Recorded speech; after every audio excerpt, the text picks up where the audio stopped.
Hi, I'm Carrie Brown with Real Estate 101 and EXP Realty and the Preferred Advisors team. And I am here with April Comstock. She helps me lead this team.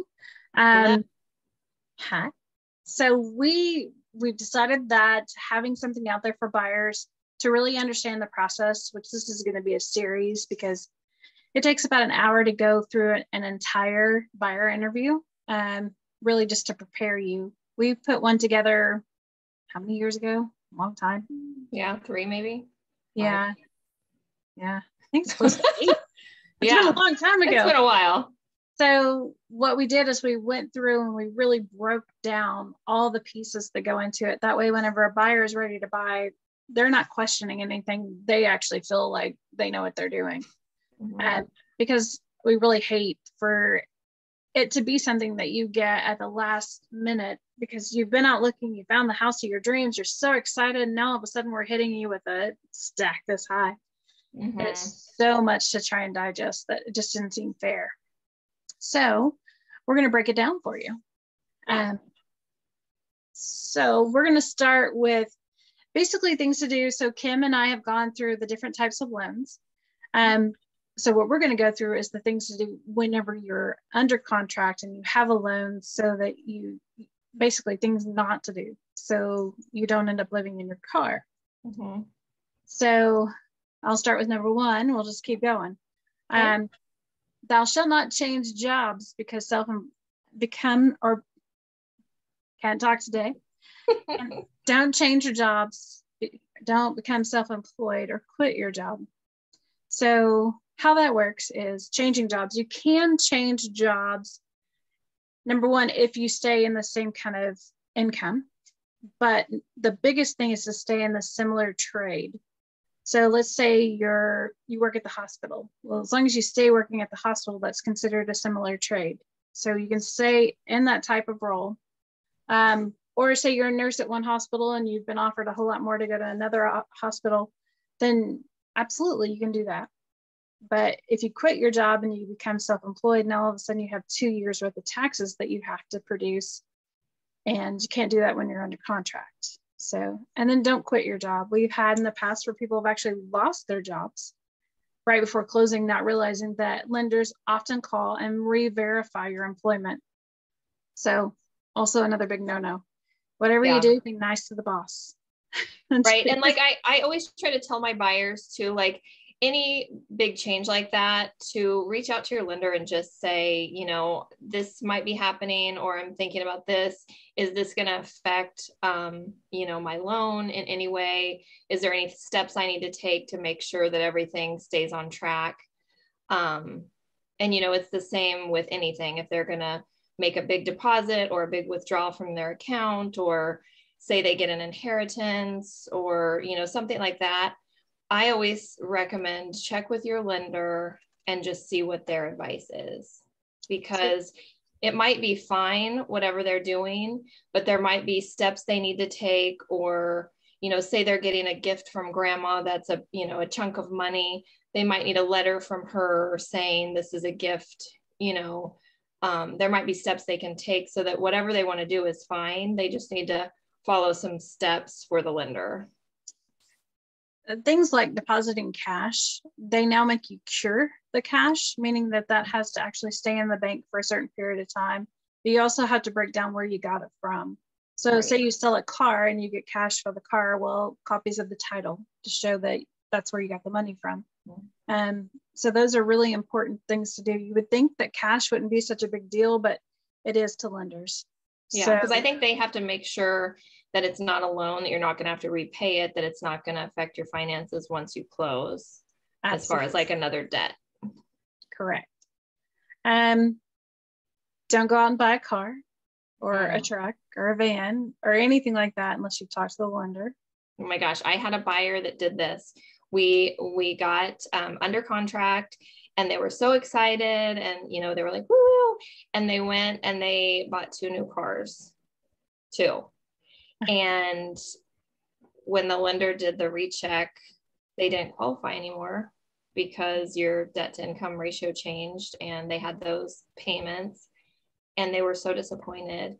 And I'm like, you had the paper, because we had given it to them, but It's so important. You can't do anything that's going to change like your monthly output, or it will affect it.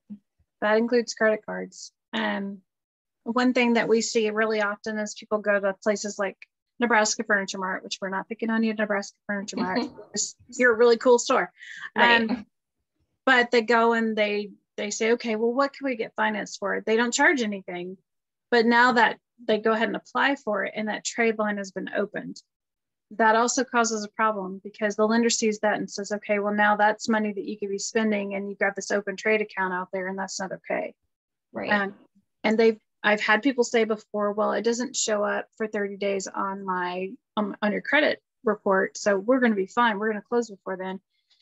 Not with the internet anymore. It shows up right away. That hard pull shows up. That line of credit shows up. If you charged anything, it shows up. Again, it's going to affect your output. So, right. Don't spend any money set aside for closing. April's living this one today. Yeah. Mm-hmm. Not on one of our buyers, but on one of our listings. You know, where's the money coming from? You know, so don't spend money that you should not be spending. If it's set aside for closing, it should not be spent. So otherwise, hopefully grandma or mom or dad can bail you out. Because at the last minute, this is another thing. Whenever you have loans and say you need to get money from somewhere, a gift fund, a gift letter, or gift from someone like a family member, that's one of the things that you can kind of skirt by at the last minute. But other things, getting a loan or anything outside of the norm to try and get that money pushes back closing and can also get you denied. So right. Yeah. Because once, if you wanted to like sell something, like she said before, when you do the deposit into your account, that money has to like simmer in there for, I think, maybe 60 days. It might depend on the lender, but it's not just like a couple days or a couple hours, or, I mean, it's a while. Yeah. Don't open any new bank accounts. Now there are some bank accounts or some lenders, which I've had this happen before. The lender specifically made them move their car notes and everything to their bank. So they moved all their notes over. They also moved their checking account over, and they forgot to move the payment for their student loan to the new account. So it didn't clear. And now all of a sudden they couldn't close because that didn't get paid on time because it's a ding on the credit. So make sure if you're going to do something like that, that you made sure all of your payments are being processed and nothing's going to show up late. Don't co-sign a loan for anybody because not a good idea. Yeah, just don't do it. Don't do it ever. Yeah. The best way to ruin a family or a friendship is to exchange some money. So, or have somebody owe somebody money. Exactly. But it also shows up on your credit score. Now this goes a couple of different ways. Parents that co-sign for kids, that's going to show up on your debt to income, even though you're just co-signing.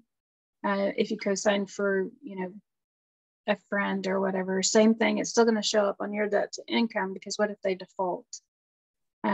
So just remember that could be a problem. April, do you want to talk about inspections that we do? Sure. Okay. So, and this is something that I always like to talk to my buyers about ahead of time. There are tons of different inspections we can do on a house, and, sometimes it depends on the property. Typically, I always recommend a whole house inspection, a sewer inspection, and a radon inspection. Those are the three that I always recommend.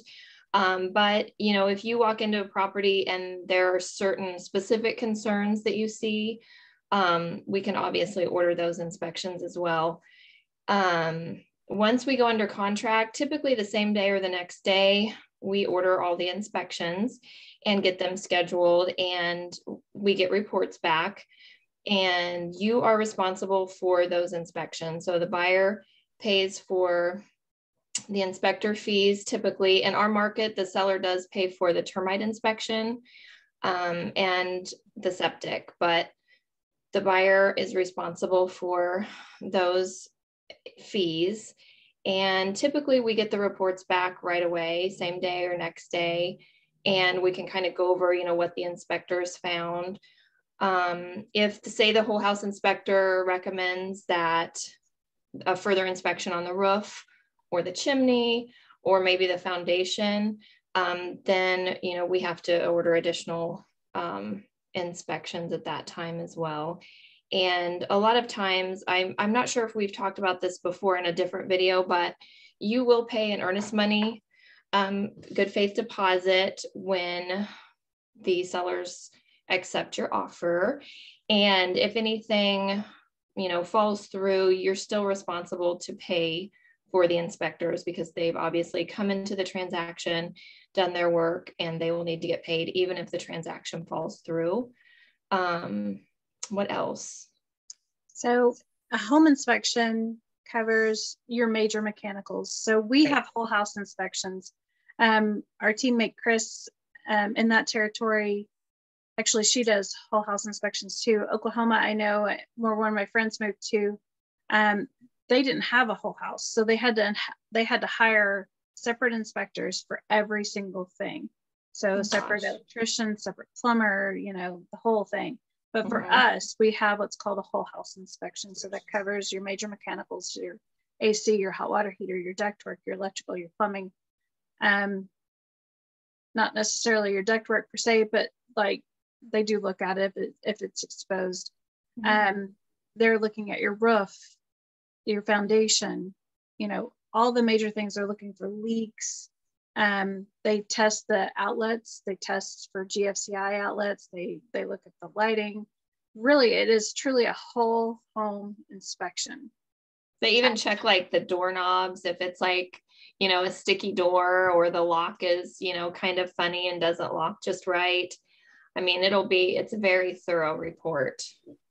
We get pictures, we get pricing, we get a description of what the picture means. Each one's broken out by sections. So electrical is with electrical, which if you watch the interview with Guy Anderson, he really breaks that down. The other one is radon. Radon is in our area, actually really anywhere in the world. Radon is a natural gas. It does cause cancer. It's number 1 in people who don't smoke. Number 2 in people who do smoke.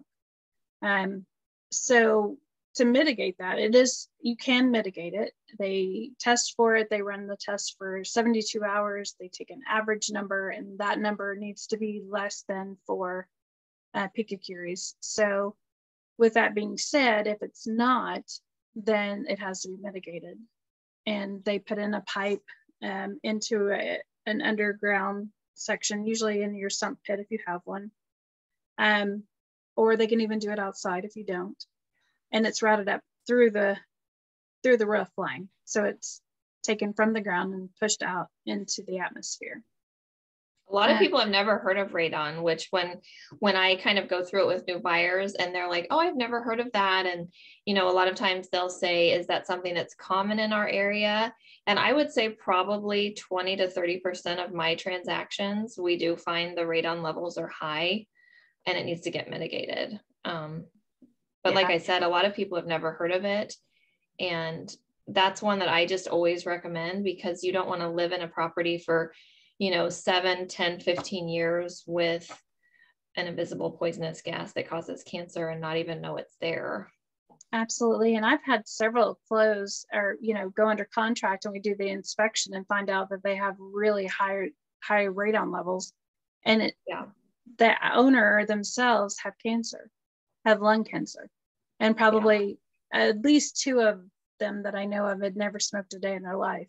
So it's definitely there. It certainly exists. I know in the European areas, they don't mitigate until it's a higher level, but inside of the States, it's anything less than 4. Right. Sewer inspections. I know Kim and I talked about this, but in where we live, we still have a fair amount of Orangeburg and cast iron. So those have definitely worn, and even trees love their roots. They love water, so they're going to go searching for it. It's just the way that it is. And so when they do that, they find their way into the sewer system. And so that's a problem. and an expensive fix. So it's definitely, it can be expensive. Yeah, April, so you don't want to close and then have to replace the sewer for $6,000 or $8,000. And a lot of times these inspections aren't expensive. The sewer inspections like $150, and they do a sewer cam, and they can really see that the sewer's good. And the radon, I think it's 135 in our area. So they're not a huge expense, but it's good peace of mind to know that what you're getting yourself into. So whether you're buying now or in the future, if you just start saving up for these expenses, that's one of the reasons we're doing these videos, is to kind of prepare buyers, obviously, for what's to come. But if you can start socking money away and saving for these things, they really are important. And if you're looking to sell and say you're not ready for 1 to 2 years, possibly 3 years, go ahead, have the inspections done. Mm-hmm. It's, get prepared for it. You can go through at that time and take that report and say, okay, well, we've done these things. Here are the receipts. That's going to make selling your house so much easier and take a lot of the stress off. Yeah. A whole house inspection runs usually around $595 in our territory. So like April mentioned, if you add all that up, you're usually a little bit less than $1,000 to get all the inspections done to really know what kind of home you're moving into. Yeah. So closing costs and prepaids, we talk about that with Kim Penrod. So be sure and check out those videos. Each different loan type is out there. FHA, VA. We're even doing videos for renovations so that you'll know what to expect whenever you're doing those types of loans. And with inspections, so, you go under contract, we get the inspections ordered. Usually they're done within a week or two. We get the reports back. When your agent writes up your offer, there's a section on there that is called the aggregate amount, which is the amount of repairs that you as the buyer will accept responsibility for. And any repairs that are over that amount, so say your aggregate is $1,000 and your repairs come in at $3,000, you are basically saying the first $1,000 you're fine with, you'll take responsibility for, and the other $2,000 we're going to negotiate with the seller. And on like the whole house inspection report, a lot of the items are, just things to look at, to watch in the future. But there is a section that the inspector recommends they're done before closing. And those are the items that we'll negotiate on your behalf and try to get the seller to help, cover those expenses. And when she talks about the contract, that's on our contract. Not every contract actually has that in there. So it's definitely something you can negotiate. There's typically always a section in there that, like, we have a special provision section that's just blank, so we can add things in. So it's definitely something that negotiation wise, talk to your agent about, talk to your lender about, see what it is you need to have. If you have a VA loan, those requirements are going to be a little bit different. But really, it's all about negotiations. In this market, it is really difficult for a buyer right now, especially all over the world. But, a lot of agents are advising buyers to waive inspections to get the house. And I see where that's great for a seller, but that's just never great for a buyer. Every home that I've ever sold, every home that we've ever negotiated, some fall through because they can't come to terms. We're talking thousands. 1,000 plus, easy. And I've yet to see one that passed everything. I've had one ever had one thing wrong with it. That's it. I mean, every single one has had something wrong, even new construction. So just because it looks pretty and it looks like, they've done a lot of really great work doesn't mean that there aren't issues. Right. So just understand that you're coming into it. If you're waiving inspections, if your agent's telling you to do it, obviously they want you to get the house. I'm not saying what they're doing is wrong. What I am saying is you're taking a really large risk. So make sure you've got the funds to be able to pay to have things repaired, because sewers alone, I mean, April, I know I've seen them at 15,000. How high do you think you've seen them? I have one being replaced today that's $7,500. And I mean, I would have not thought it would be that much because the yard is not even that, it's not that long of a sewer. But yeah, I mean, that one's 7,500, 10,000. Yeah. It's a big expense. So especially in established areas. So where we live, which is in Kansas, I've had it to where to this day, nobody really understands why it was done that way. I'm sure it had to do with some family member living some way, but wrap around the block and then come back around and come underneath somebody's driveway. Oh my gosh. Hardly any of it, there was just a few feet really that was even on the property itself. So obviously we rerouted it to a different direction, but that's a whole nother saddle. That's a whole nother link that has to be tied together. So it's definitely something that I'm sure in the price range that house is in, they would not have wanted to be surprised with that. That was a $15,000 sewer line. Right. Yeah. So home inspections, I've seen them range up to, I don't know, $32,000 in repairs. That's like worst case scenario, but also really presented itself well too. I mean, the house, the gal that lived there should have been a professional designer. She wasn't, but she should have been because she really had skill. But it was the actual major mechanicals that ended up being the problem. So, April, what would you say? Yeah, I mean, you can't tell just by looking at a property if there are any big issues. I mean, you can't just assume, this house looks amazing. Because a lot of times there are things that even the seller doesn't know. Right. They're going, because I mean, I've had sewer replacements that the seller is like, but it's working fine. We've never had any issues. But like you mentioned, Orangeburg, when they did the sewer cam, you can see that it's literally collapsing.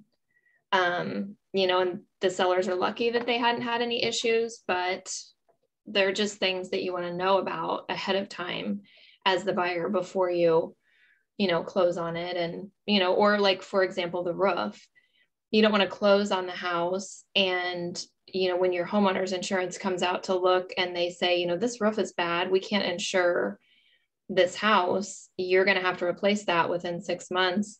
And that could easily be 6 or 8, 10,000, depending on the size, of the roof. And after just buying a house, you probably don't have just $10,000.